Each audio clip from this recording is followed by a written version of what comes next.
Welcome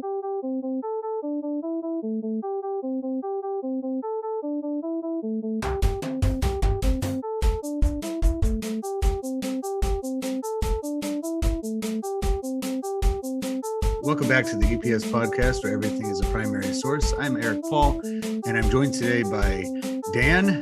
He is a good friend of mine, and we're going to be discussing the 1985 movie Commando. So welcome to the podcast. I'm glad you could join. Yeah, I'm happy to be here, Eric. So when we were talking about potential topics for this, we tossed around the idea of just talking about people in general. Are people a primary source? Are human beings a primary source? And we got around to just changing our mind to then, well, why don't we focus on, a movie made by one of the greatest specimens of humans, Arnold Schwarzenegger. And so we landed on Commando. Yeah, his greatest film. It's easily his best picture. And what I like about it is that because the year before is when he had made The Terminator, and a couple years before that was he was introduced on the movie scene. Well, the documentary Pumping Iron, but around that time is Hercules in New York, right. Which had the similar sound quality that I have right now. And and then after he did Commando, went on to do Total Recall and Predator. Before that, but Commando stands out because it's not science fiction. It's not superhuman stuff. It's just, it is, but or it's not. Let's say it's not meant to be science fiction, right? And actually, when looking into this movie a little bit, I came across a genre that I didn't really think about until it was called high action. And I was just talking to my wife a few days ago about, because her background in literature, about high fantasy, because things like Harry Potter is high fantasy. And she got the dragon tattoos. I know all about high fantasy. Yeah. So it's like where fantasy, what we consider fantasy as being like, that's their world. It's not like low fantasy, which is like Matilda, where, one kid has like special powers, but everybody else is kind of normal. So high fantasy, that's where we are with this. And it's everything in the movie that if it happened in real life, we would be like, oh my god, like any one thing in the whole movie would just like blow people's minds. But it's seen as just like, oh, just another day for this guy. It really is. So when I think of Commando, it's almost remarkable that Terminator came out first, because Commando, well, first of all, it's such a worse movie objectively, even though I might greatly enjoy watching it, which I do. It's a bad movie, but it's bad in a campy sense. And for me, with respect to high action, as you called it, it's almost the origin of many of the cliches of that genre. Yeah. Or if it's not the origin of them, it's the earliest and perhaps most clear exemplar of them. Yeah, it really does stand out. And so why don't we launch into the question and answer stuff, because I'm sure we're gonna have a lot to talk about with this movie. And what I want listeners to think about the whole time is that I learned that in 1986 they came out with a toy line for Commando, and it was like the packaging of it, the fact that they took John Matrix, Schwarzenegger's character, and put him back into his little crew. They called him the C Team in the toy series, which there's the A Team already, so now he's they skip over B Team, they go to C Team. And just like G.I. Joe, all of the characters look have a different like specialization, and they have nicknames and specs. And the top of the box actually says for ages 5 and up. Right. And this movie, not the movie, the toy. Right? The movie definitely isn't. But so like the idea of a kid who's like 5 or 6 years old getting this toy, having absolutely no, hopefully he doesn't have any context for it, but. I swear, in looking at the cultural impact of this movie, it's like it almost seems like a CIA operation or something to like change our view of Yeah. what they did in South America in the 70s and 80s. Like, oh no, it's this guy. Oh, we were the good guys. Here's Yeah. this action figure, and he's got big muscles and like And this Valverde, scary South American place. Like, yeah, I'm so glad that you brought that up, because I think that answers the first question. So the first question is what material is this made from? And right. on my other podcasts, I point out with movies, the actual film itself is the material, but we don't need to worry about that. No. So what you mean is like, what are the symbolic materials of it? Yeah, Not and concrete materials. Yeah, we know what movies are made of physically. What is this made of? It's made of American jingoism, right? It's made of the idea of like, well, actually, I mean, so thinking of just historiography and history, there's like the two competing perspectives in the last couple of 100 years. It's the great man theory of history and the trends and forces theory of history. Mm-hmm. And really, like, Arnold is the great man of history in this movie. Yes. It's like he's a singular force. And so it's made of that concept. I think it's made of which has a deep root. It's not just about American jingoism. The leading man has of course been very important in fiction for a very long time. Mm-hmm. Few have led as John Matrix though, right? And so the unique nature of Arnold's character in this movie. It comes from a uniquely American place. It's got huge muscles. It's very overt. It was dragged into this even though it didn't want to, because it's a strong good guy and only it can save the day, right? In a way, Arnold kind of is America in this sense. So yeah. So I know we chatted before. I mean, you brought up like the Vietnam War and its sequelae, the things that happened after it. For sure, this came from that as well, right? Yeah, I mean, the whole era, I mean, so the Cold War is starting late 40s and dominating the foreign policy of the country for the next 50 years. Yeah, as of 1984, 85, they didn't know that it was going to come to an end, but the writing was on the wall. Yes. There was a remarkable transition from the 70s into the 80s with Reagan and bringing back the military during peacetime, and Vietnam inspired.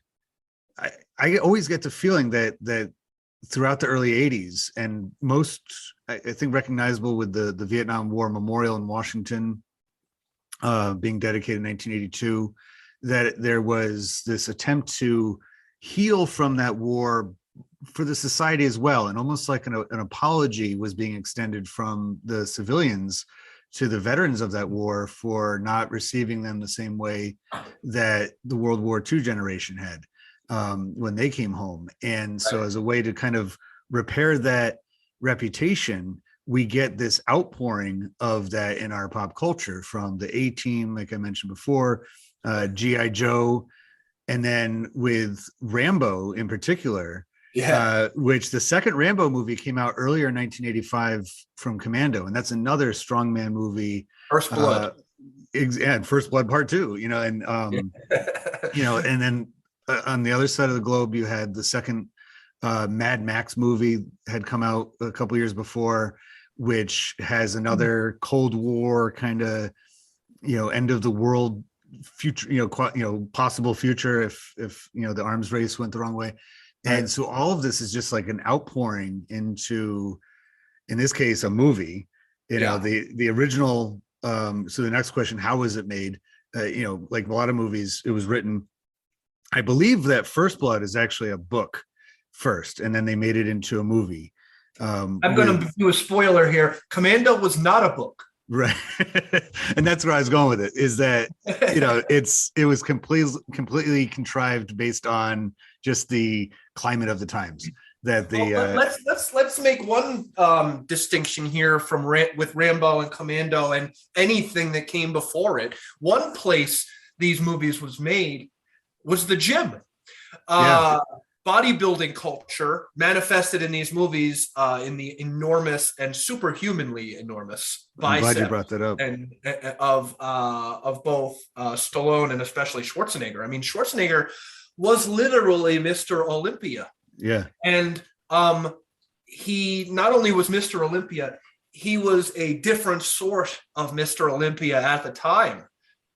He was enormous compared to other dudes. You know, there was only a couple people that could compete with him, like Lou Ferrigno is another one.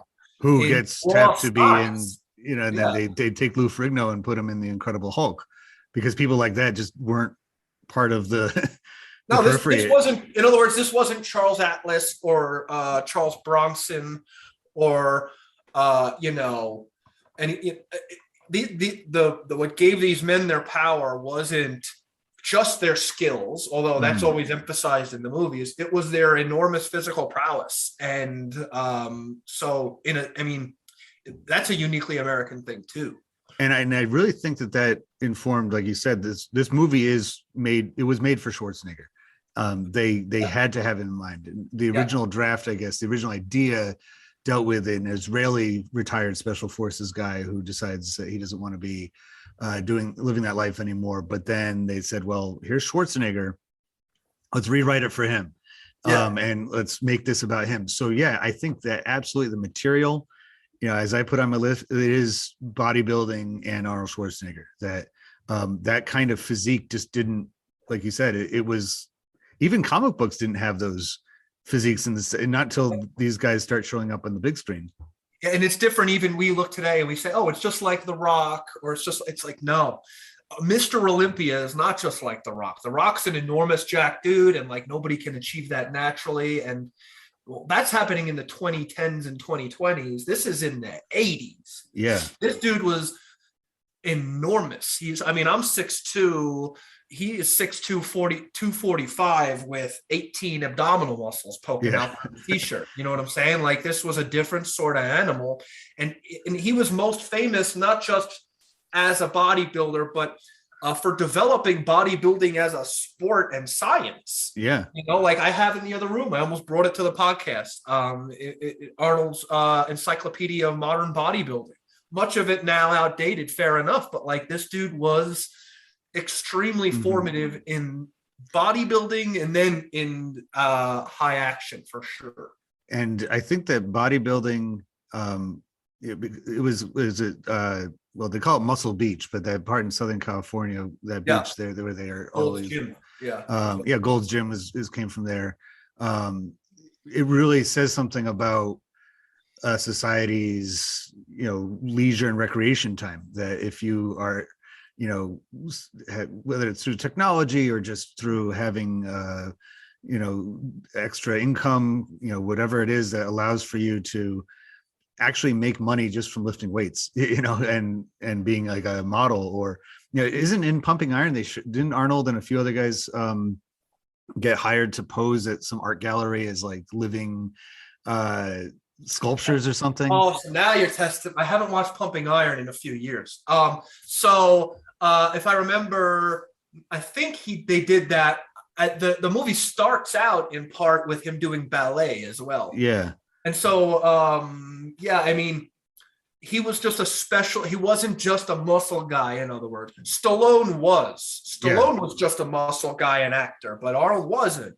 Arnold was at the peak of the muscle field and then came into acting on purpose, and it's just a different sort of transition. It really is. And I'm glad you brought Stallone up. I'll skip ahead just to one of the other questions right now about why did they make it? And I pointed out before that First Blood Part 2, Stallone's, part of the second Rambo movie, which has very similar themes as far as, although much more about Vietnam than this. Right. One. Specifically Vietnam, where he actually goes back to Vietnam. Yeah. And then, so that came before Commando.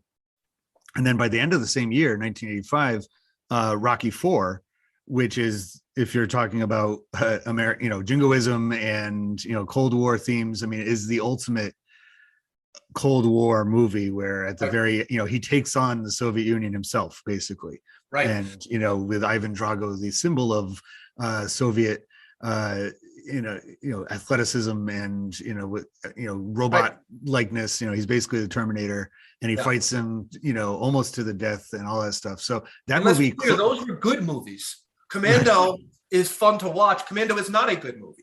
So like, and I don't mean that in an insulting way. I mean, in terms of like the depth of the the dialogue and the depth of Yeah, the characters and things like this. Really, it's not even meant to be a good movie. It's meant right. to be your popping popcorn, sit around with your buddies and not think too And much, that's watch a how movie. you and I have always watched it, is just kind of like almost We're Mystery popping Science Theater popcorn over 3000 here. style. Yeah, just like Yeah, laughing at it and making, jokes, because you know how ridiculous right. it is. So like let's And I mean, why did they make it? Let's see what it is really. So it's a movie where a guy is hiding in the mountains after years of being a special forces soldier and commander. And he's the best ever, apparently. He's hiding there with his daughter in this idyllic scene. And the movie starts with him showing his muscles, chopping down trees for his family. And within mhm, 15 minutes, his daughter is kidnapped.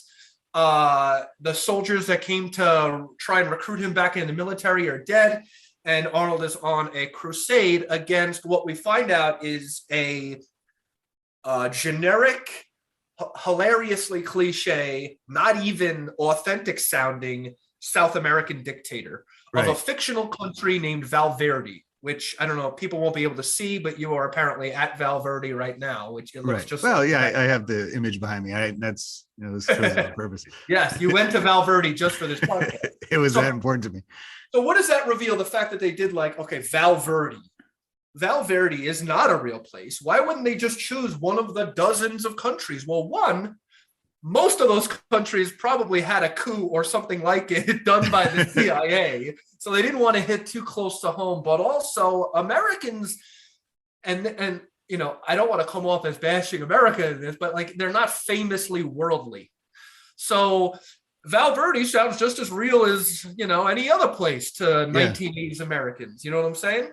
Well, that's what I put down for when what locations are associated with this. Yeah. Valverde in particular is, it's a fictional, and it comes from one of the writers. And if He's you used ask it a couple times, yeah, if you and ask the it does 1980s, if you ask the 1980s person point to Valverde on the map, they might point to Paraguay or Nicaragua right, some or Central Chile American, and or whatever.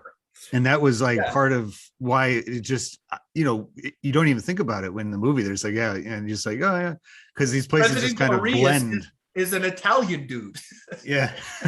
And people are like, fine. Same thing. President Arias is the bad guy in the movie who's kidnapped the daughter, and he's trying to recruit Arnold to go on a crusade to get his country back for him, which apparently Arnold in the past had helped the new good guy president go in and take over from this bad guy, Yeah. right? So it really quite literally is meant to be a cliche version of the America went in and took over, helped the right-wing group take over the left-wing group or whatever. Yeah. Right? I mean, that's what happened dozens of times. So Yeah. Banana it's republics. remarkable.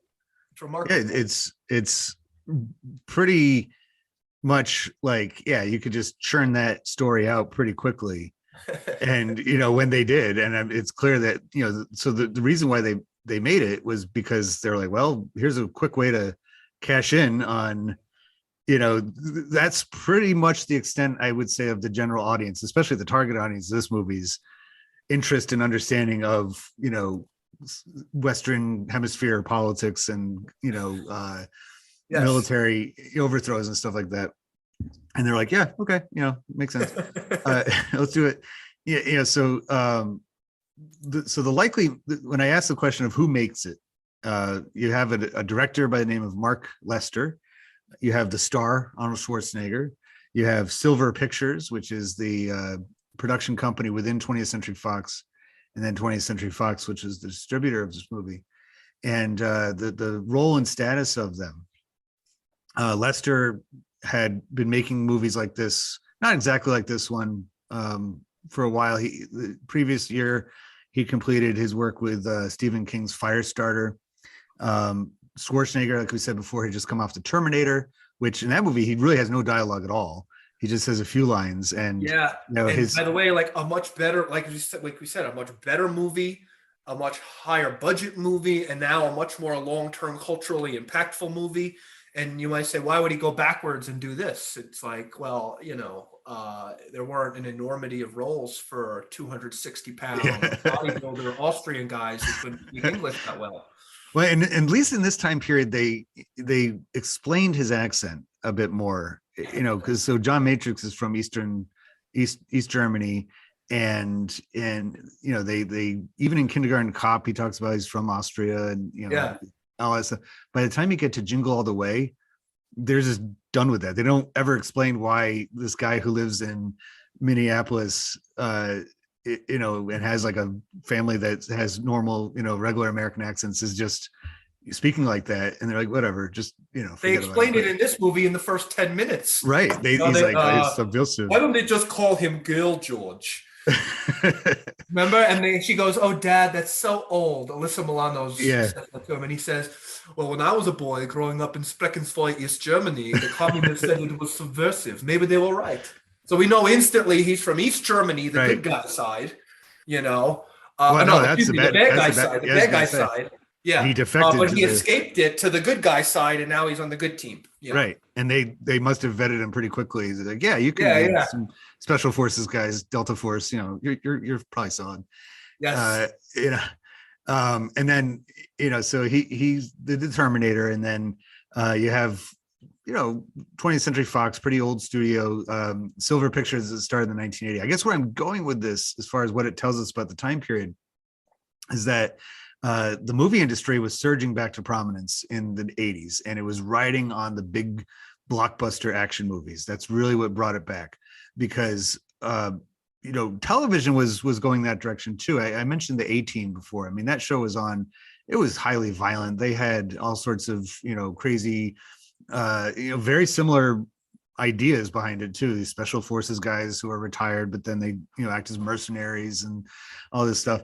But they couldn't push the boundaries too far, because the 80s were such a strange time when it came to this idea of like, we want to be a place where people can make lots of money really quickly, but at the same time we want to be the moral leader of the world. We want to so that's hard to do if you're going to have limitations on TV as far as what you can show and what you can hear. But movies, they can offer all of it, right? As long as they stay under the cap of whatever rating they're looking for. And this movie was rated R for obvious reasons. And, I think that actually brought some appeal to the movie too, for its intended audience it's not rated PG or PG-13. This is R. So get ready for some serious, violence and sex and language and everything. And it goes without saying, this was obviously pre-internet, pre-Netflix, pre-all of this. So there was two ways you watched a movie, really. It was you went to the movie theaters, or you timed your day around when it was played on the TV, or you taped it and watched it later.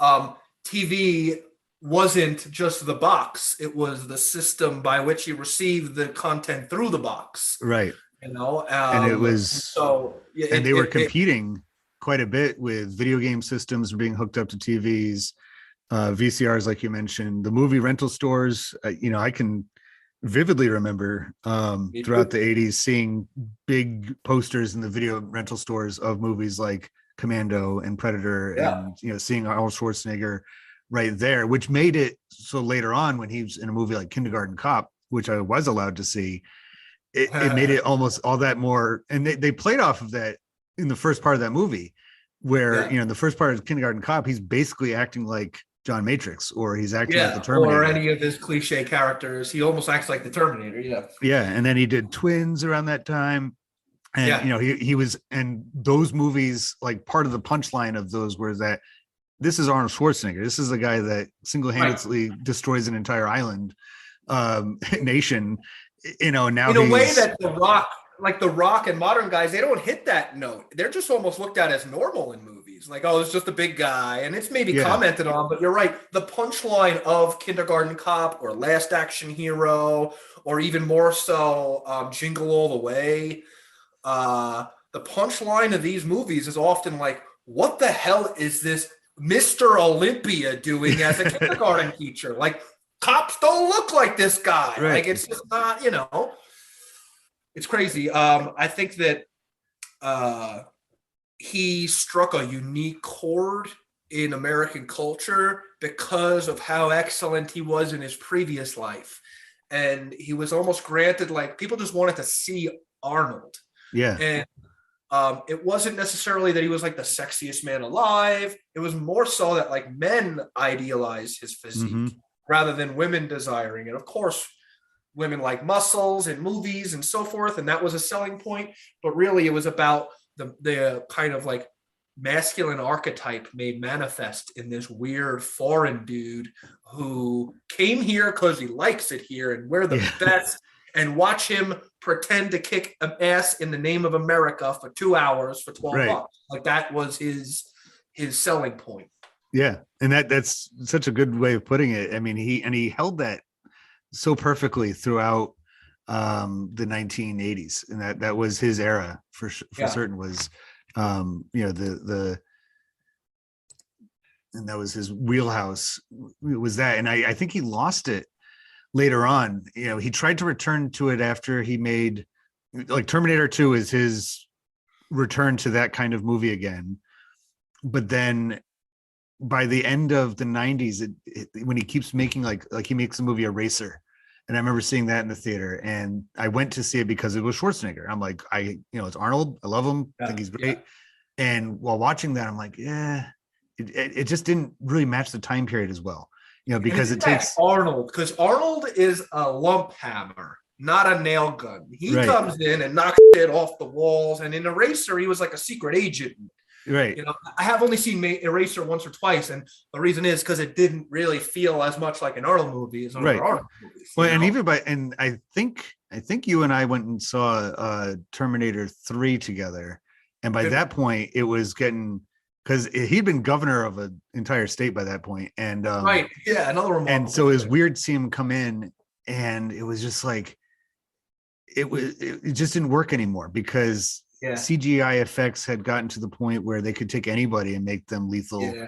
And then he shows up and he's still wearing a leather jacket, looking like a biker dude from the original movie, and then the second movie, and it's just it doesn't really work the same way. So and it still wasn't his worst effort, and it was like he did what he could with it. But like and to be fair to Terminator 3, they had a nice sort of plot line for explaining why he was an old bastard now instead of instead of the young wolf that he was in the earlier movies, but like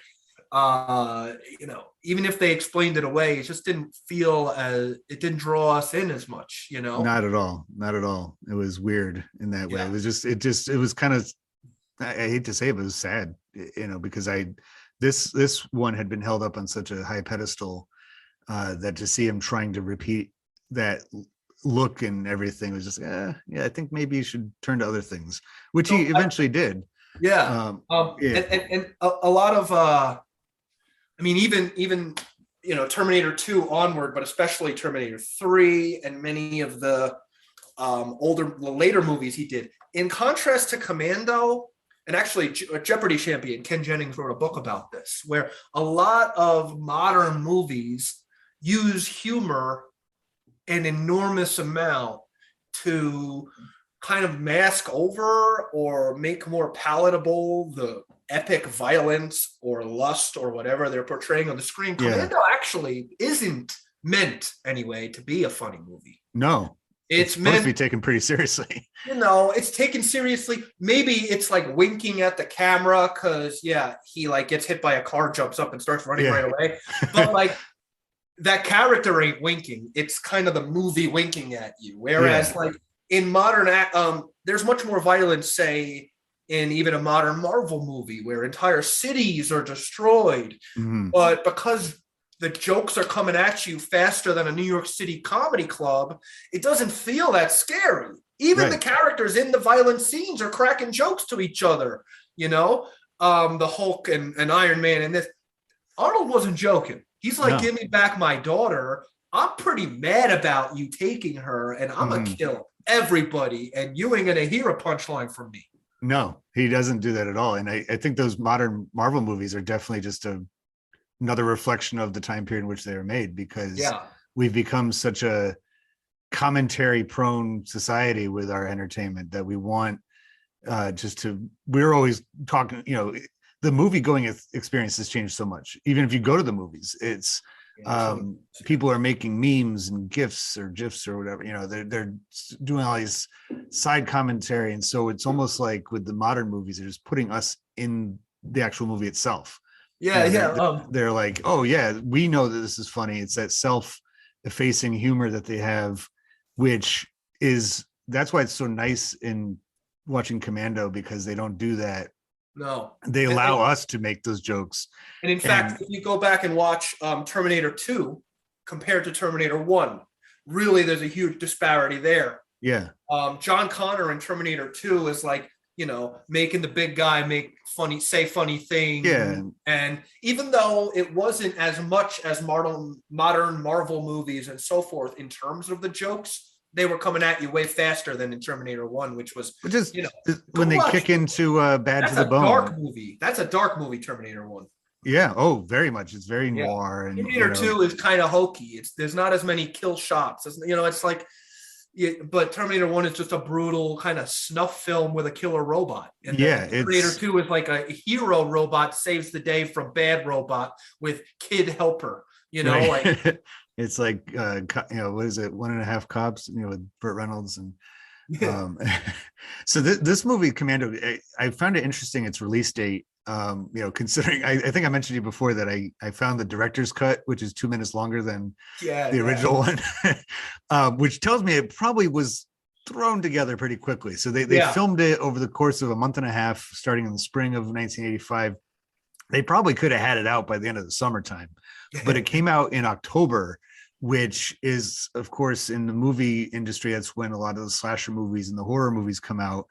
And yet it dominated in the theater in October. So it wasn't like, I know that sometimes movie companies will intentionally release movies like this, or ones they don't expect a lot of people to go see on their own, simultaneously with whatever is the big movie of that time of the year, because they know that either tickets will get sold out, and the people are, well, I'm already at the theater, so I'll go see this instead. Or they might get to the theater and they're like, maybe I don't want to see that. I'd rather go see, look at Arnold. He looks cool. I'll go see that. But this movie like dominated that entire month, which is funny because, again, most people in October, they're gearing up for Halloween. They want to go see something scary. And this isn't scary. It's a action movie. It's thriller, maybe, suspenseful in some parts, but it's definitely not anything close to the horror genre. And I think that's just interesting that maybe they timed it that way on purpose, because they're like, well, that summertime crowd, they all went and saw Back to the Future, that we wouldn't have been able to compete with that anyway, because that is a much more, it's a PG movie. It has this was going to be for like college guys and older teenagers and young men. They're the main audience. And so maybe they don't have a date to bring to a scary movie to comfort throughout it, and they'll just go see Arnold destroying Valverde on their own. So I think that's really all I can take away from that.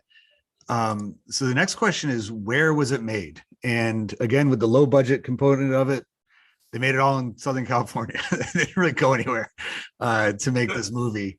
And we talked a little bit about Valverde before, and I think that we were both right on the same line with that. They just make up this place, and I guess the writer has put it into some of his other movies. They even think that Predator, that people theorize, including himself, that Predator takes place in Valverde too.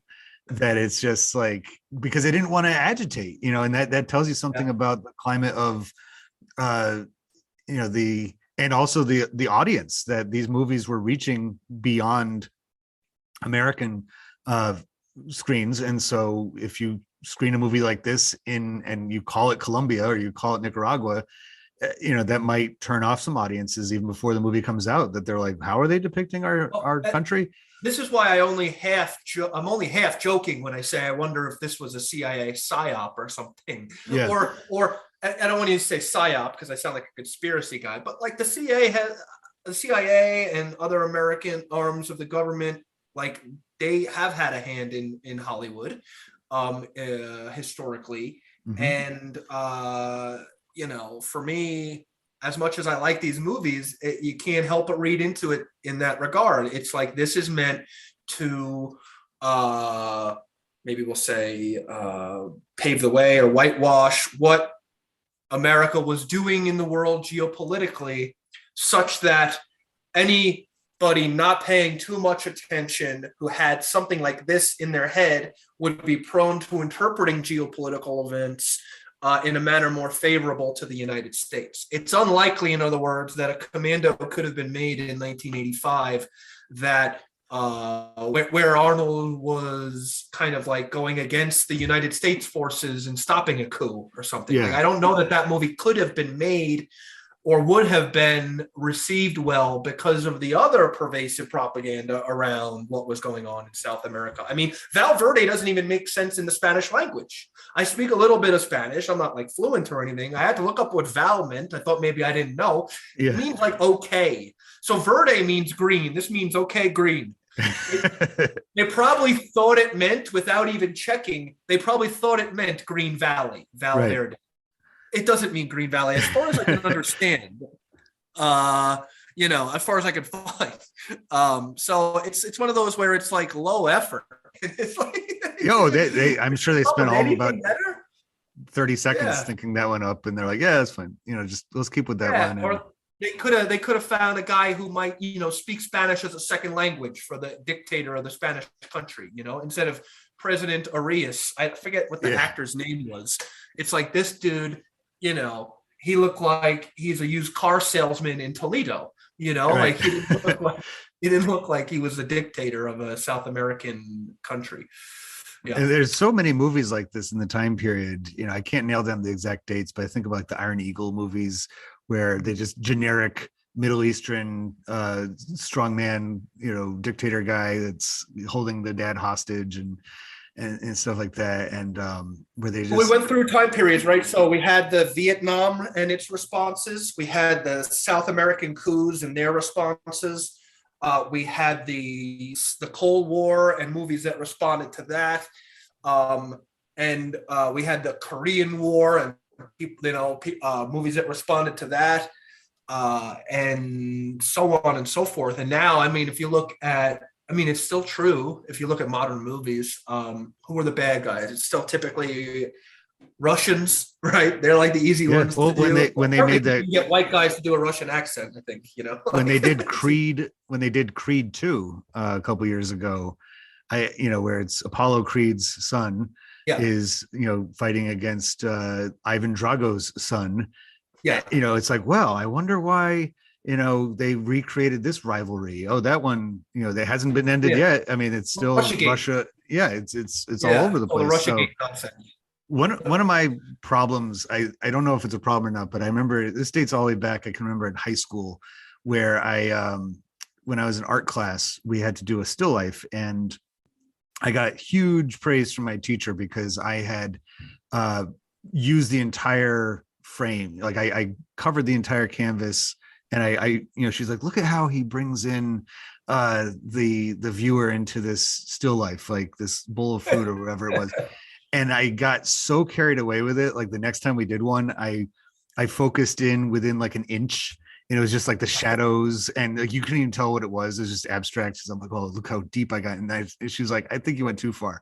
So I don't know if I'm reading into this too much, but when I was looking at the places where they filmed this, which I think was about 3 square miles of Southern California, one of the places, so the barracks that he basically has that big shoot 'em up with all the foot soldiers, was at the Harold Lloyd Estate, and then one of the other filming locations, like the Presidential Palace, was part of the William Randolph Hearst Castle Estates. And I was like, maybe, I don't know, there might be something to this. I find it coincidental, if nothing else, that Hearst and his newspaper, the New York Tribune, back in 1898, was pretty integral in getting the United States involved in the Spanish-American War, which eventually begins our relationship with Central and South America Speaking of shortly after. jingoism, yeah, Exactly. I mean, and you get into the early 20th century with Roosevelt and his corollary, which basically said, it's an extension of the Monroe Doctrine. We're able to, we can basically giving ourselves permission to be the policemen of Central and South America. how And so I'm convenient, like, yeah. I don't know if that was intentional. They're like, of all the places that we can go, quite literally shoot, Yeah. we're going to go to the Hearst, somebody that was so part of it. And then the other part of it with Harold Lloyd, Harold Lloyd was a 1920s silent film comedic actor. And this movie couldn't be any more opposite of those kinds of films.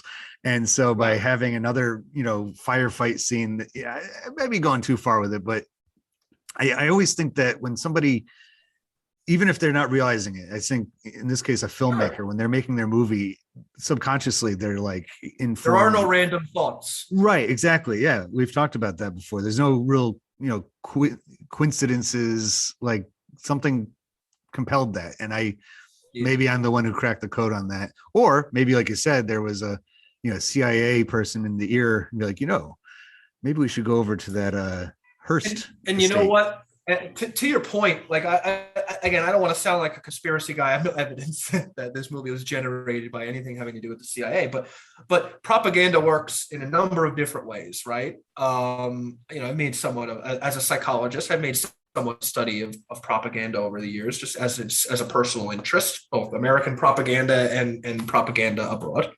And propaganda works in primarily actually in kind of shaping the sorts of thoughts that seem reasonable to you. Mm-hmm. And it does, so ad campaigns, things that are in movies and so forth, they make available certain ways of framing the world, and they make less available other ways of framing the world. And so that's why you get a very homogeneous population if they're very insular in their propaganda, if they're not receiving worldwide news and things like this. Certain things become the American way of seeing things, and that of course isn't, or any way of seeing things, and the North Korean way of seeing things, of course. So a movie like this kind of strikes me more in that sense, where this kind of was one of those movies that set the stage for thinking about the American police style hero who goes around saving the day, whether he's supposed to or not. Because in this movie, it's not like he was being recruited by the US military to do this, save his daughter. He was being recruited to do other stuff, and then he said, screw you, and he went and saved his daughter. You know what I mean? Right. Because he's the tough guy, and that's what an American tough guy does. He doesn't put up with any bullshit from the government or any crazy South American dude either. Give me my daughter back. Right. And there's a lot of single-mindedness with this, where it's just at every single every problem that comes his way, he takes charge of the situation and he just handles it. He just figures out exactly what to do at the exact right moment, and uses his muscle, basically both his brain and so I think you're absolutely right about that. There's, again, even if it wasn't part of the production where they're like, we need to get this point across, it's just another one of those symbols of the time period, that mid 1980s, that was just, and just so much groundwork being laid as far as trying to repair perhaps the way things had turned throughout the 1970s, that there, in some ways the 80s were a period of cultural reconstruction for the country, and you can see that. And in a sense, I mean, it was an Orwell book, I think, called "All Art is Propaganda,"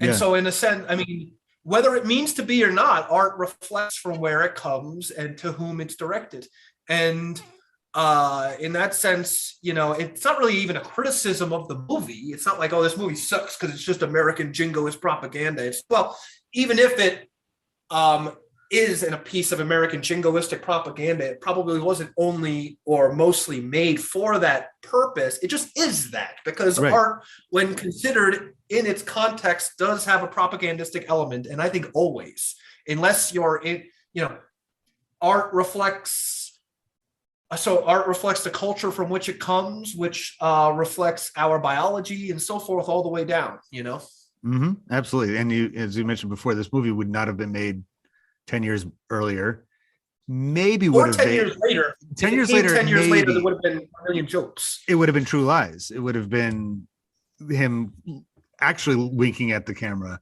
and being like, isn't it Yeah. ridiculous that I'm doing these things? And, or Yes. Last Action Hero, which was basically him lampooning his own movies. And, Yeah. that's where we had gotten by the 90s for certain.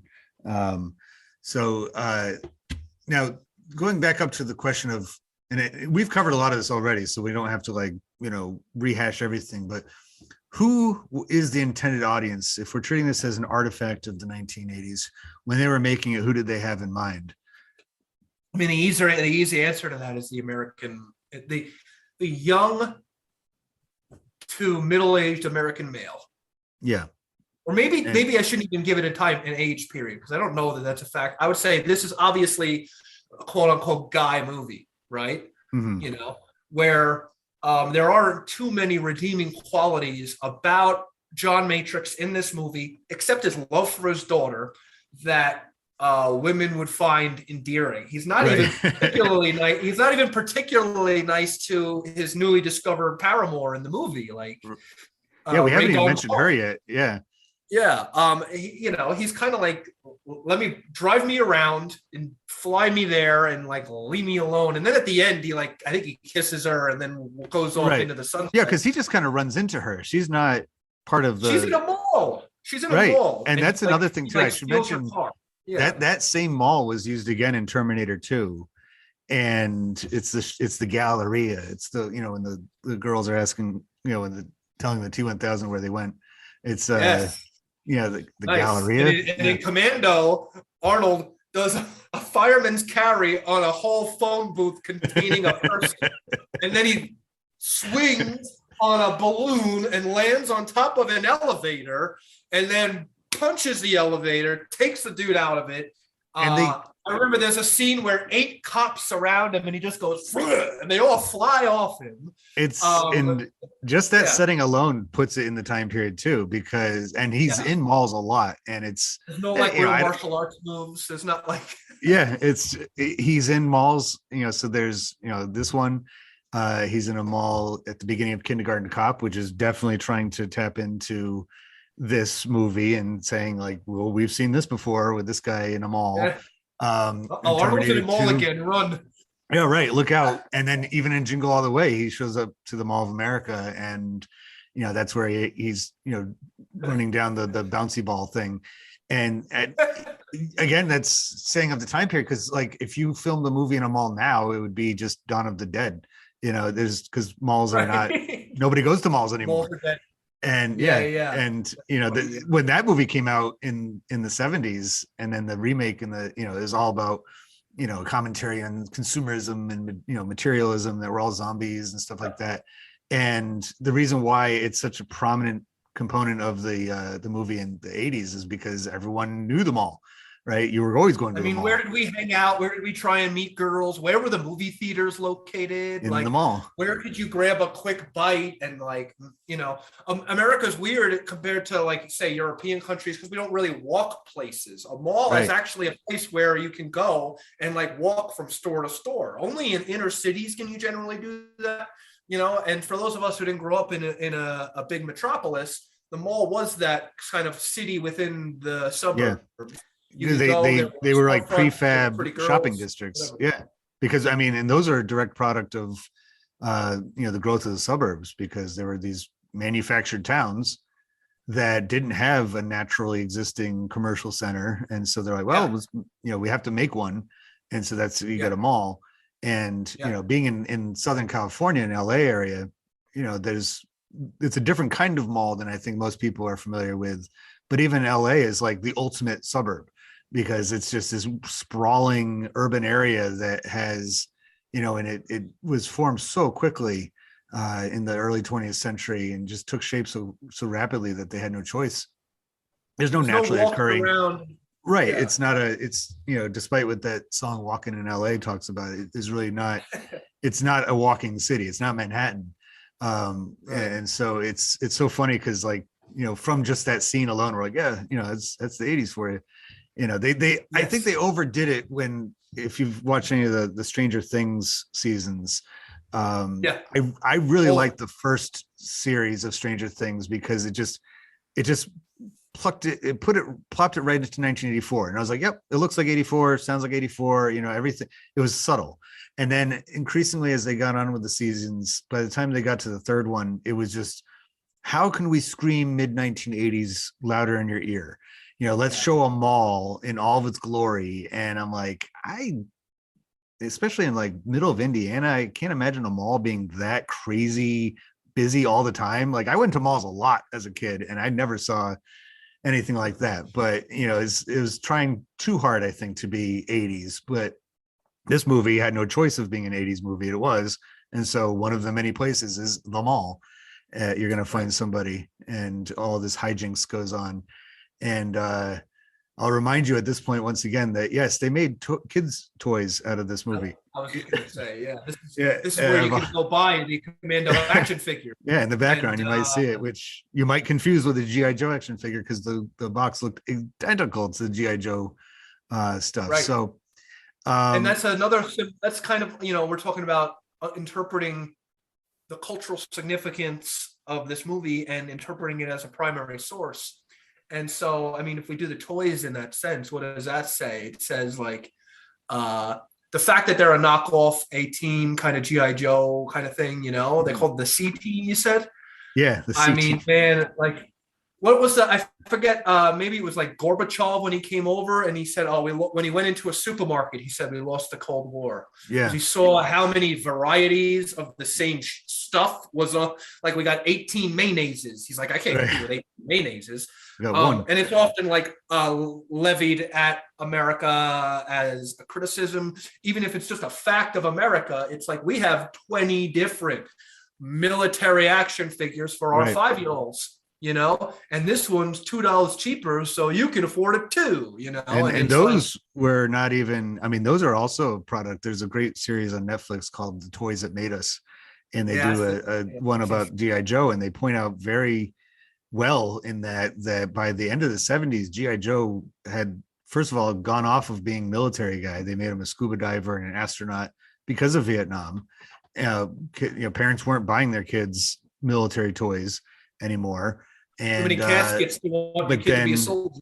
right, and then when they come back into the 80s, it corresponds perfectly with with Reagan becoming president, and then being very explicit, I'm going to rebuild the military, that the Right. toys became, so this is just one part of that. This movie, it definitely wasn't made because of GI Joe, but the same thing that allowed for GI Joe to just return with such a huge popularity behind it definitely propelled movies like this to show up on the big screen, because an audience that this movie was made for was too old to be watching cartoons. They weren't going to be watching GI Joe on Saturday mornings. They were interested in their age group's version of GI Joe, and they got it. This is John Yeah, Matrix is as bad as, exactly what this is. and so It's is Everywhere. yeah. Yeah. I think that it the fact that you have action figures for movies that you have kids, I have kids. A lot of kids toys do better or worse in the market because of how appealing they are to the adults who buy them for the kids. Oh yeah. The So packaging nowadays has gone right back dad to what it goes, was. "Oh, an Arnold! I'll give my Yeah. kid the Arnold," and like, and that's, I mean, because kids weren't seeing this movies and then asking their parents for it, right? Right. A lot of it, look, it has to be said, there are two types of wars that the United States has entered into, or conflicts. Let's not call them wars, right? I mean, World War One and especially World War II were the so-called good wars, where it's very difficult from an objective sense to find out why we were wrong to enter these, unless you're some kind of Pat Buchanan isolationist apologist. Like it's difficult to say why we shouldn't have went into World War II. Yeah. Like there were obvious good sides, bad sides, even if we had to team up with Stalin and all that, right? The American zeitgeist about those movies was we were the good guys. Americans, that momentum carried into Korea and Vietnam and so forth. But after Vietnam, it was hard based on the facts on the ground. and despite all the propaganda for Americans to think we're the unquestionable good guys about this, which is where you get what you were saying earlier, the soldiers coming home and being treated poorly and the huge amounts of protests. And like not for good reason. I mean, for good reason in a lot of sense. I mean, what like Nixon and Kissinger did to extend the war for political reasons and so forth, all that was starting to come out to the more intellectual members of our society, and that sentiment trickles down to those who don't know the facts but get the sentiment. Yeah, and on the nightly news too. Yeah, nightly news, on the nightly news, you're seeing images from Vietnam. Even there, eventually, that you wouldn't have was it, in was previous it wars. Was it Cronkite who eventually, like, said his piece? I forget. I might have the wrong news guy. About No, you do. He was on location and basically saying it's over. There's when you see it too much, when it becomes part of and I think that's what changed people's minds about Vietnam compared to is basically the media ability to cover it. If they had that ability back in 1945, they would have. And I think we've got a lot different take on World War II. And actually, coincidentally, 2 episodes ago on my podcast, I reviewed the movie Northwest Passage, which came out in 1940 and is about commandos of the 1750s. And that movie was definitely a propaganda piece, I conclude, because it was showing previous times when the United States had teamed up with Great Britain, in its was it against the Ottomans? Well, yeah, in that it was so it's a French and Indian War story. It's about here in North America, and so the Rogers Rangers are the commandos, and they go on a raid of an Indian settlement in Quebec, and the whole movie is about that. But throughout the film, you get lots of imagery of Anglo-American cooperation, because that actually is historically accurate. He was fighting for the king in America, and so at the press of at that time, 1940, during the Battle of Britain, when the American society was being asked to consider whether or not they would get behind another conflict within so many years on the side of Great Britain. I think that movie fits in perfectly as pro-war, pro-American entry into World War II propaganda.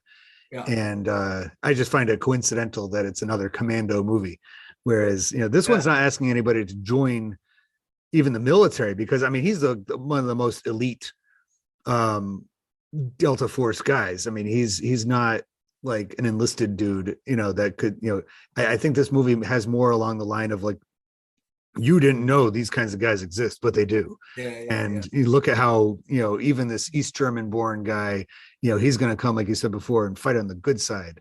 He's going to, he's the one that knows what's up. And, this is what the real thing is not all that different from what you're watching on, these guys it's kind of Hulk Hogan. Yeah. It's kind of like, you set up the antithesis cliches like, the Iron Sheik and Nikolai Volkov. And then you have Hulkster, who like comes out with the American flag and he's pointing at them and like, like, this isn't going to go well for you, bad guys. And even if I lose this battle, you'll see at WrestleMania, I'll win the war. And at the beginning, John Matrix loses, his first couple of fights with these guys. He gets shot with a tranquilizer and shipped off to talk to the general and so forth. And in the end, at WrestleMania, John Matrix wins. You know what I mean? Yeah. He shows up, he's got the camo on, and he's like, let's do this. And because you're an hour and 15 minutes in, this one's going to go different. It's wrapping up. And it's and I believe that's all semi-autobiographical on Schwarzenegger's part, because that's how he came to America, right? He was tranquilized and then yes. I wrote that kind of needle that brought him to America. I wrote that it had testosterone cypionate in it, not tranquilizers. Yes. I put that as one of my what does this tell you about those? Because the movie was reshaped, the script was reshaped to fit Schwarzenegger. I can't help but think that some of it parallels his own life and career, that he came to the United States, he got a degree in business from the University of Wisconsin, and that he Nobody's eventually, perfect. yeah, and then he ends up going, beyond this movie into being the head of the Presidential's Council on Physical Fitness. Yeah. And I was talking with wifey earlier. What do we got? We got the best bodybuilder ever, the highest paid actor ever, and the former governor of California who married a one of the Kennedy. biggest economies of the world. He was the head of that he got And he married a reelected, right? Kennedy. Yeah, All the way, all of that stuff. So I mean, he is the American dream, and yet he's from Austria. And I think so in some ways it's almost, this movie is like a fast forward version of that. It's just kind of like, and Arnold came here with like $20 in his pocket or whatever the cliche story is. True in his case, so it's not even a cliche. yeah, He's in many ways, ignoring genetics and the randomness of circumstance, he is the self-made man as much as one can be. He was escaping the fascism of his father. Coming from Austria. I mean, there are a few other important figures from history that came from Austria around the same time of his father. Yep. And he was escaping their political leanings as well. Even though he's a right-wing guy, he's kind of like a classical liberal in his politics, much more than he is a strongman right-winger. So in a sense, Arnold, not just because of his physique, but kind of his mental physique, like how he had worked on himself and where he came from, his origin story, it made him the perfect version of this character, despite his accent. And it really is remarkable because it's not like the 80s were a hospitable time for foreigners in the United States compared to, say, today. Like, so you have this giant Austrian dude on TV claiming to be an American. You can imagine a parallel universe where this is received quite poorly by the American man. And yet it wasn't. It was super embraced despite the accent. And I think a big reason for that is that whether it was overt or covertly, Arnold's love for the country came out in these and in his talks. And it was just clear he was like trying to be as American as possible. People like that about him. Yeah, and in his personal life as well. I think that a lot of people were, throughout that era and beyond, is kind of propped him up as like the ideal foreign-born person, immigrant, to come to the country and what we would want in somebody. And defeat Governor Gray Davis. Yeah. Imagine you run for governor of California and you win by leaning on your movie slogans, by just basically repeating over and over, we need to do a total recall of Governor Gray Davis. Your governorship we like is terminated.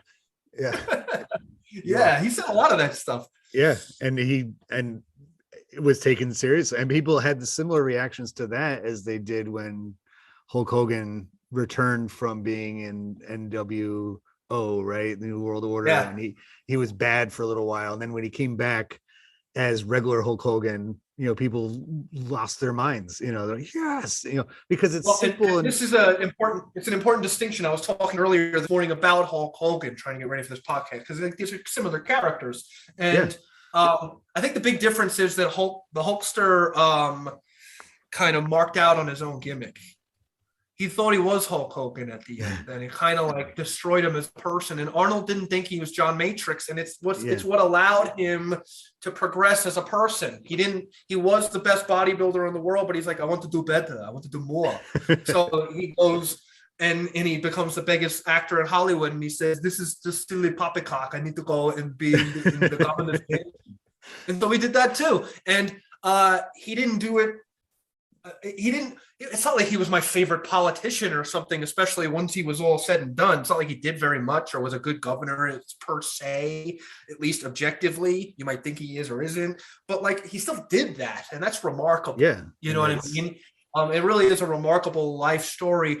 And in a sense, like his life, he's the type of dude where his life story is more remarkable than even the silly characters he plays in his movies. Yeah. Well, one day they make a biopic about him. They could really center on any one part of his life or another, and it'd be a fantastic movie.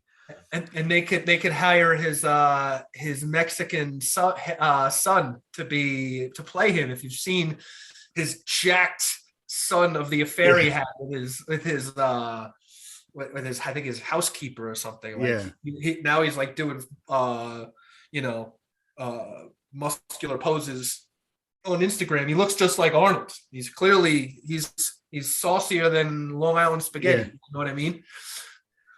Of all the places that have a statue of Arnold Schwarzenegger, Columbus, Ohio, has one.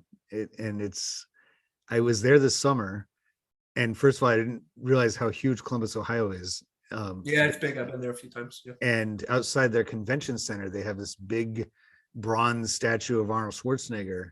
Next And time I go there, I'll take a picture in front of it and send it to you, and it yeah, can be the thumbnail for this podcast going it would forward. be. Well, I guess we Yeah. got to wait a little while, but he had something. I forget what the placard that went along with it said, but something that he is part of the reason why Columbus is on the map for its, the Mr. Universe competition or something like that. But I just found it very strange because you would think Schwarzenegger's statue would be in Thule, Austria, where he's from, and I think there might be one there, or a stadium named after him or something like that, or obviously like in Sacramento, California, where he was governor, or somewhere in LA. But to have it in Columbus, Ohio, just shows how wide-reaching his his aura, for lack of a better term, his legacy extends, and he's still alive. He's still Yes, sir. adding to that.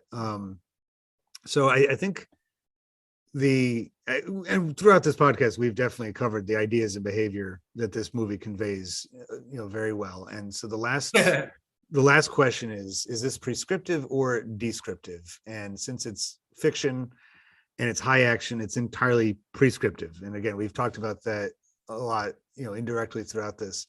I hope it's not descriptive, because like I said at the beginning, if any of these things actually ever happened, it would be, just any one scene from that movie would be something that would just turn the internet news feed on its, out of its mind.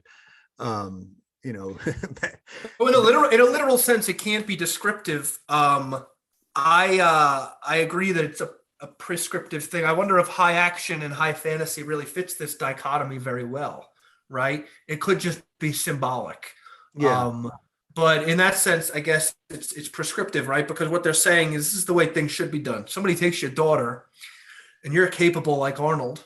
You better hold on to that airplane, fall into the swamp, Yeah. go get her back, and at the end, if you need to, launch a 600-pound metal tube through your opponent's chest, Yeah. and say a catchphrase afterwards, and then carry your daughter, who presumably has like the worst PTSD of all time, out to the airplane. Like, if you ain't doing that, you're not being as manly as you could be. And really, so for me, there's this Jungian idea in psychology of archetypes and so forth. I don't know how much credence I give it, but if we're just extending it to movies and movie interpretation, Arnold really is, in that sense, the epitome of the think first man, the non-intellectual. And as an intellectual, I don't take it as an insult, but like just that thinking, there would be the guys who thought too much about this, and then there's the man of action, the leading man. We used that phrase earlier, who's just he's gonna go get it done. He's like that kind of the epitome of the self-directed man who knows what's right and he doesn't need your help. Thank you very much. Absolutely.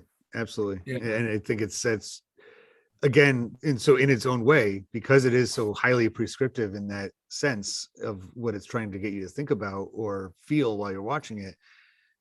I've done that before too. When I'm watching a movie, I'm like, what would I do in a situation like this? Would I, I wouldn't even know where to start with that. Imagine me dating in Commando. It's tough, right? It's hard to match that, but you probably just fall down the hill at the beginning, and shot dead. And I can't even imagine why any of that would happen to me, because I've never been a special ops guy. But but then on the other hand, again, because it's so highly prescriptive, it's in its own way descriptive of the era. That those kinds of movies were made without any kind of they, like we said throughout this, they're not looking back at the camera being like, oh, this is corny, we all know it's corny, it's the viewers watching it, and like every time I've watched it, I just turn my brain off for a little while. I just enjoy it for how fun it is. And Yeah. because when you think about it, you're like, the ending scene where he's, the climax of the movie where he's, these guys just running out of the barracks shooting, and he's just like, he's ending countless human lives, and he just walks away. Like, Yep. that's, if you think of, and like every single one of those people, and I've gotten to a point where I don't really like to watch, as time has gone on, when violent movies and action movies have become that much more like explicit, and I get very bothered. I don't find any enjoyment in it, because I'm like, I understand, it's like every human is a set of Yeah. memories, and they have friends, and they're somebody's kid. You don't think about that in this movie, because it's just so wild. It's so out there and extreme that, you can still watch it, even after I kind of came to that arrival in my own head.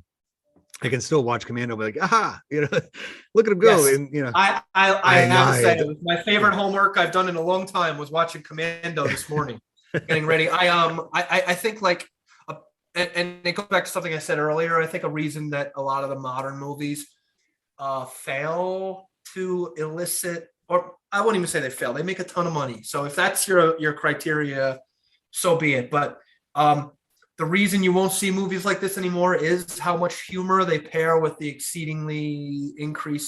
increasing levels of violence.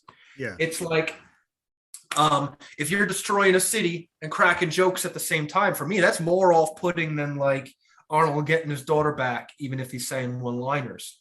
I also think like they don't make R-rated movies anymore, even if there's more violence in them. They don't make them because they don't make money.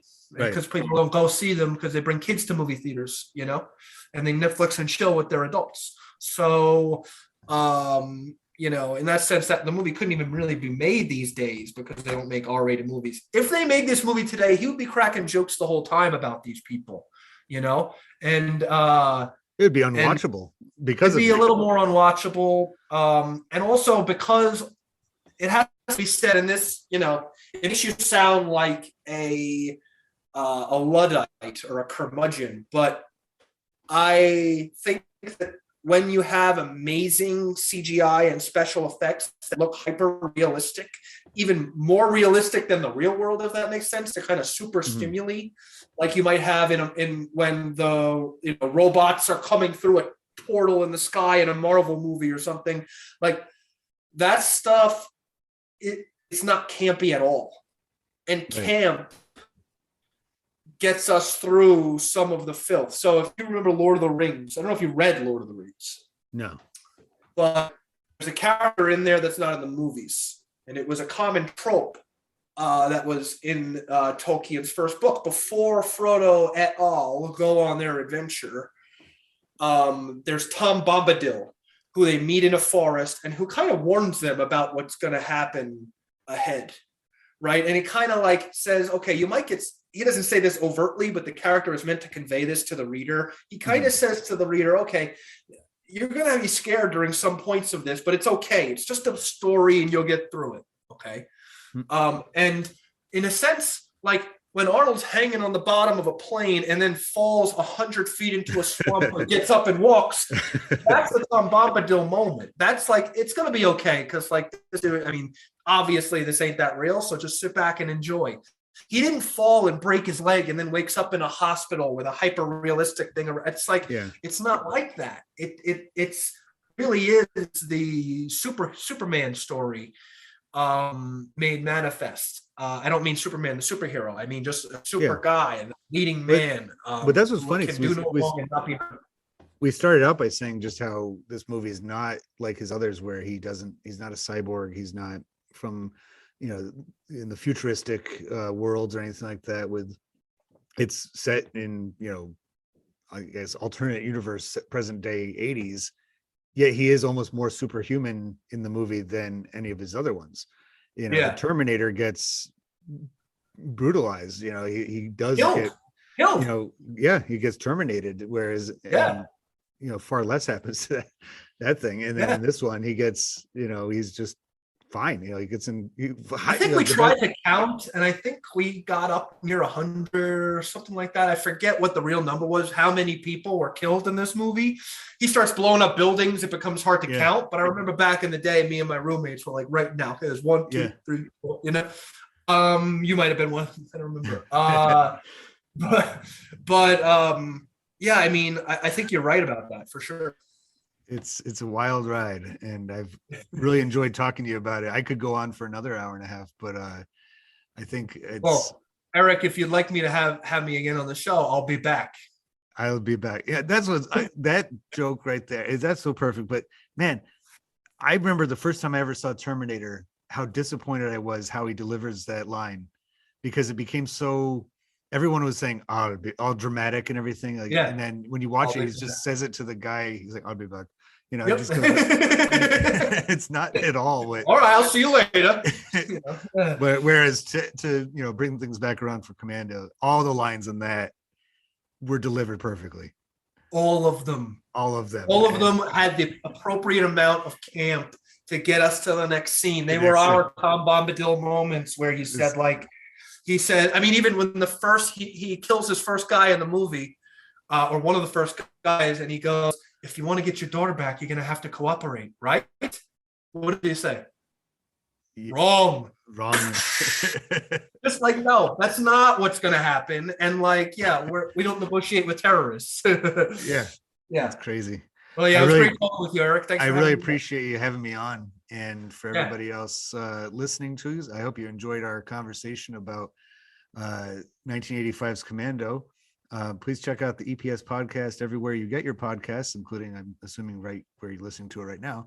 And check us out on Patreon. There's all sorts of things you can get by becoming a Patreon member, including at the lowest tier, a sticker, the second tier, a mug, and the third tier, a t-shirt, all of which say everything's a primary source, because that's what EPS podcast stands for. This is the EPS podcast where everything, including 1985's Commando, is a primary source. We'll talk to you next time. And if anybody, I haven't really started it up yet, but I'll be starting a Twitch channel soon in the next month or so. So you'll find me on Instagram and Twitter, but especially on Twitch at Professor Hip. Thank you very much, Professor Hip. Yeah, you got it. Us, and we'll do it again sometime soon.